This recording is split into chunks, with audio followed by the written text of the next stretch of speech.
Terminai, kurie gąsdina pradedančiuosius. TF, dividendai, akcijos. Viskas skamba sudėtingai. Bet iš tikro viskas daug paprasčiau. Didžiausia investavimo problema dažnai net ne pinigai, o nesuprantami terminai. Sveiki visi, čia mikroinvestavimo kanalas ir aš Deividas, kur pakalbėsime trumpai apie terminus. Mikroinvestavimas, sudėtinės palūkanos, akcija, ETF, dividendai, rizika ir volatyvumas, diversifikacija, S&P 500 ir visų mėgstama antra pensijų pakopa. Kas yra mikroinvestavimas? Mikroinvestavimas tai mažų sumų investavimas reguliariai. Pavyzdžiui, vietoj to, kad lauktum geresnių laikų ar didesnės algos, žmogus investuoja po 1, 2 ar 10 eurų kas savaitę ar mėnesį. Ir ilgainiui čia pradeda veikti vienas stipriausių dalykų finansuose – sudėtinės palūkanos. Sudėtinės palūkanos. Tai efektas, kai uždirbi grąžą ne tik nuo savo investuotų pinigų, bet ir nuo anksčiau uždirbtos grąžos. Paprastai būtų investuoji pinigus, jie uždirba pelną, tada tas pelnas irgi pradeda uždirbti papildomą pelną. Pavyzdukas būtų, investuoju 100 eurų ir uždirbu 10 procentų per metus. Tai jau turiu ne 100 eurų, o 110 eurų. Reiškia, kitais metais vėl, kai uždirbu 10 procentų, tai tie 10 procentų skaičiuojasi jau ne nuo 100 eurų, o nuo 110 eurų. Todėl ilgainiui pinigų augimas pradeda greitėti. O kas yra akcija? Akcija tai mažytė įmonės dalis.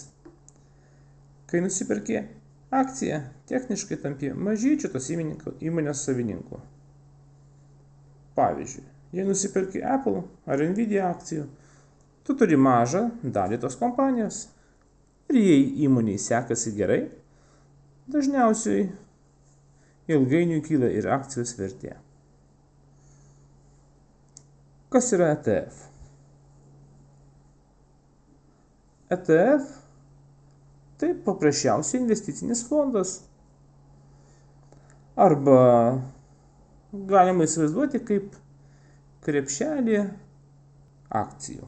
Trumpai tariant, vietoj vienos įmonės tu perki 100 kompanijų ar net 1000 kompanijų vienu metu. Pavyzdžiui, tame pačiame ETF fonde gali būti ir Microsoftas, ir Tesla, ir dar kitus įmonių. Todėl daug žmonių renkasi investicinius fondus ilgalaikiam investavimui, nes tai sumažina riziką ir investavimas tampa paprastesnis. Dividendai. Kai kurios įmonės dalį savo pelno išmoko investuotomis. Yra du populiarūs dividendų tipai – akumuliuojantis ir išmokantis. Akumuliuojantis dividendai tai tie patys gaunamos išmokos automatiškai reinvestuojamos. Išmokantis dividendai tai kai pervedami tau pinigai. Ilgame laikotarpyje daug investuotojų renkasi akumuliuojančius dividendus dėl spartesnio augimo efekto. Rizika ir volatyvumas. Labai svarbu suprasti, kad investavimas nėra garantuoti pinigai.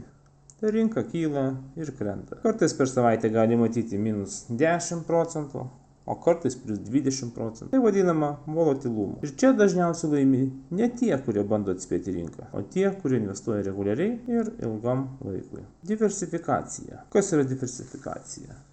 Diversifikacija reiškia, kai nelaikai visų pinigų vienoje vietoje. Nes jie investuoja tik į vieną įmonę ir jei kažkas nutinka, rizika labai didelė. Todėl ETF-ai, fondai leidžia išskaidyti investicijas per daug skirtingų kompanijų. Investavimas per Trading 212 platformą leidžia pirkti akcijas, investuoti į fondus, naudoti frakcinės akcijas. Frakcinės akcijos reiškia, kad nereikia pirkti visos brangios akcijos. Nes jei akcija kainuoja 500 eurų, tau užtenka investuoti į ją 10 eurų ir nusipirksi tos akcijos dalį. S&P 500 vienas populiariausių indeksų pasaulyje.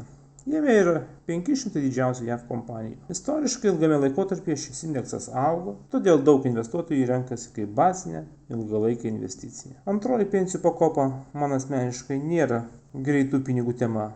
Aš jie žiūriu kaip į ilgalaikį kaupimą ateičiai. Dėl to kol kas lieku sistemoje, nes įmokas galiu bet kada sustabdyti, galiu stabdyti kiek nori kartų. Sukaupti pinigai toliau lieka investuojami, o pagrindas tame, kad galimybę išsiimti turiu dar gerus metus. Net jeigu nuspręšiu išsiimti sukauptą sumą, vis tiek likčiau pačioje sistemoje, pradėčiau kaupti iš naujo, net jei ir nuo nulio. Man svarbiausia čia pats principas – ugdyti ilgalaikio investavimo įprotį ir leisti laiku dirbti mano naudai. Iš esmės tai irgi investavimas. Žinoma, viskas keistusi, jei nebus paramos iš valstybės. Tai su terminais tiek. Iki.